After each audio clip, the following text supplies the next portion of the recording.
Hi everyone, I'm back and I got my pathology report from the colonoscopy that I had, and it appears he took 10 samples from the colon, and each one of them came back normal. I mean, I would show you this, but I don't know how to flip it in this program. But it's all normal, everything. This whole list here, I know it's backwards, but this whole list, everything says normal, normal, normal. And that's a lot of samples to take from the colon. I still haven't talked to him yet. I'm waiting because the pictures, when I went in for the colonoscopy, I always ask him for a set of pictures. And these pictures don't look anything like all the other colonoscopies that I've had. As a matter of fact, in all of the colonoscopies, there was one section in the colon that had what they call pseudo polyps. I don't know if you've ever seen that. It was damage that was done to the colon in 2011, and it looks like all little bumps in a cluster in one area of the colon. And that is the, I guess you call it necrosis. It's the damage that was done from the cytokine storm in my colon. And every single colonoscopy that I've had, I have a record of the pictures, and it shows up in all the pictures. And in this colonoscopy, I do not see it. And there are, I have questions like, there's so much, it looks like a bright sun inside the colon. I can't even see the walls. I don't know how that happened in there, but I can't really make out some things. And I'm going to have either a sit down with him, or I'm going to maybe type a letter to him and get it over to him, and with a list of questions that I have, so that I could get some answers. And I also want to ask him what he attributed this turnaround to, that my ulcerative colitis is now going in the opposite direction. So, I want to hear it from him, that basically it was from the change in my diet. It was from taking the things out that were irritating and causing the inflammation. You see, doctors, they just treat the disease with drugs, but they don't fix anything. See, they'll take your symptoms away, and when you get rushed to the hospital with something like a cytokine storm in your intestines, that's a serious thing. That's a really serious thing. That's as serious as having a cytokine storm in your lungs with the COVID. That means your lungs are being attacked, and they're being ravaged by immune cells, and whatever else is ravaging it, yeast, fungus, or bacteria. So your tissues are being eaten. Actually, that's what that necrosis was in the colon, and now it's not there anymore. So when that happens to you, it's very serious. And when you go to a doctor, you, as the patient, inside, you think that you go to a doctor and that he's going to heal you, that he's going to fix your problem. But no doctor I ever went to fixed my problem. The only problems doctors have fixed in my life was maybe give me some medication to get over a flu, or maybe I had an infection somewhere, and those antibiotics that I took were actually destroying the biofilm in my intestines. They actually killed the good bacteria in my stomach and made the bad bacteria multiply, because the good bacteria wasn't enough to balance it out. When that happens, you get leaky gut. It means the lining of the stomach starts to thin out, and things can pass through that are not supposed to. Things can come in and things could pass through that aren't supposed to. That's why we have a barrier there. So in my life, I've had so many different things happen since I was a baby. I can't tell you how many courses of antibiotics I've had in my lifetime. And I believe that this was a major player in the breakdown of my immune system, because it's your immune system that keeps the bacteria and the fungus and the yeast all in check. When your immune system gets weak, the environment changes in your body, and your these microorganisms, they morph into other things. And once they morph, then they start to attack you. So I have some things to ask him to, clear up some questions that I have in my mind. And yes, I don't expect to be healed from a doctor anymore, because that's not what they do. Their whole purpose is to control whatever it is that you have with medicine, just to control it, not to eradicate it. Okay? If the doctors wanted to really cure the ulcerative colitis, they would have done stool tests. Anybody who goes to a gastrointestinal doctor for a complaint, you notice they never take a stool test from you. Because when you take a stool test, when you are asked to do a stool test, they look for parasites. They look for yeast, and they look for bacteria. And it's the same like a dog. If you brought your dog into the vet, they would ask for a stool test, and they could see if he had giardia, or if he had, a hookworm, or pinworm, or whatever the kinds of worms there are. Okay? And then they would be given a pill to kill those worms. But in people, they don't do it, because it's hard to pinpoint and actually see the parasites on the slides. They may need maybe 3, 4, or 5 different stool tests to find it, the culprit that's giving you the issue. So they don't do anything.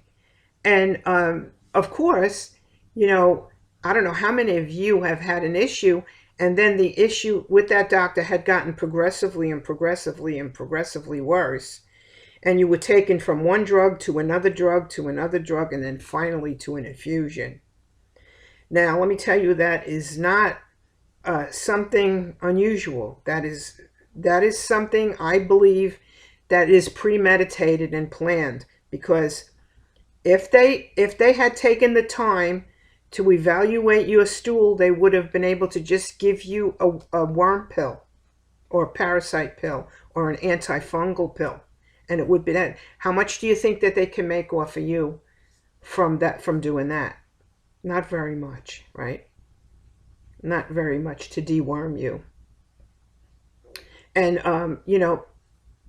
so what the goal is to get you on these really high profile infusion drugs that are very, very expensive, and they wait for you to almost explode, for your illness to get so bad that you're right on the edge, and then the insurance company says, okay, we come in with the big guns now.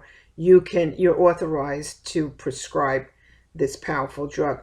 But the doctor is not going to give you that when your inflammation is here, okay? He could give you that when your inflammation is here, and you will never reach the pinnacle. But the insurance companies won't permit him to prescribe Remicade or any kind of anti-inflammatory that you have to get in an infusion until you're out of control. Once you're out of control, now that's it. You're on that for life. You're never going to get rid of it.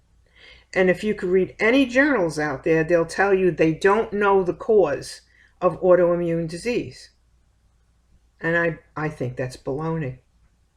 And I'm going to I'm going to ask my doctors some questions, hopefully, that will corner him so that he can tell me from his mouth that the turnaround in my autoimmune disease was from whatever I've done and eliminated in my diet from the last 5 years. And I believe that we can do this with multiple sclerosis. I think we can do this with Parkinson's disease. I think we can do this with all kinds of autoimmune disease, lupus. My mother-in-law, may she rest in peace, had scleroderma. And I don't know if you've ever watched anybody have scleroderma. It was so pitiful to watch her body turn to stone and wither away. She looked like, when she passed away, she looked like that little. Do you ever watch that movie Cocoon? And they have these pods in the swimming pool, and then when they come out of the cocoon, they just look like a little alien. That's what she looked like, because everything. Scleroderma is a an overproduction of keratin, I think it is, and whatever your skin produces to keep it from getting hard. But her skin and her organs, her esophagus and all her organs, were turning to stone, and it was just a terrible thing. Body turns against itself. That's what autoimmune is, and so this is 80% of all women have an autoimmune disease. 80% of all autoimmune diseases plague women. So this is why it's important that we get to the root of the problem so that we can free our sisters from this. I mean, there are men that have autoimmune diseases too, but majority of them are women. So yeah, so this has been my experience that I realized, through this process, when you're panicking in the beginning and your body is totally out of control and you have no say in what the direction your body is moving, is pulling you towards a dangerous place, and now you have to rely on the doctor to help you because you're in danger. You could die. And now you're in the hands of the doctor, and he has a protocol. And this protocol is not to cure you, but to manage that disease. And I don't know anybody who goes to the doctor for getting their disease managed. I think everybody inside has an expectation to be cured. And they should be cured. And there are cures, but they're not available. So, I'm hoping that I can have more evidence in the coming months that will substantiate what the changes that I've made in my lifestyle and how they've contributed to the turnaround in an autoimmune disease, which would be indisputable. So I just wanted to update you on that. My shoulder still hurts.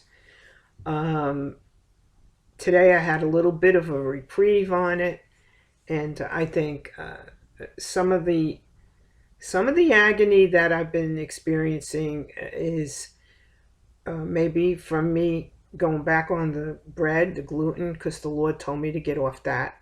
And now today I did very well today. I didn't have any bread today. And maybe that's why I had a little bit of a reprieve, because maybe, I didn't have it and it stopped irritating me. But some of it I think is chastisement, because while I was plagued with this chronic fatigue and the aches all over, I couldn't do very much. So I kind of got stuck playing a video game. And I couldn't stop playing it. It had a grip on me. And it was actually interfering with what I'm doing now, because I became like kind of depressed from the misery, and all I wanted to do was just zone out and play this video game, and that was no good. You see, even as Christians who are closely walking with the Lord, we can still slip into some kind of a lie if the conditions in our life aren't favorable. Like right now, I'm going through something, so the conditions to me are not favorable. Maybe to God, it's I'm walking into the light, but to get to that light, I'm suffering because I got pain all over. But in my mind, it's misery. And what happens when you have misery, you want to comfort yourself. That's why people overeat, they turn to alcohol, all kinds of things. So I'm praying that I could please God in the way that God wants me to please Him, so that I could accomplish whatever I have to, accomplish for Him. And that's all I have for tonight. I just wanted to give you an update. God bless you, and I hope you have a beautiful evening in the Lord. Shalom.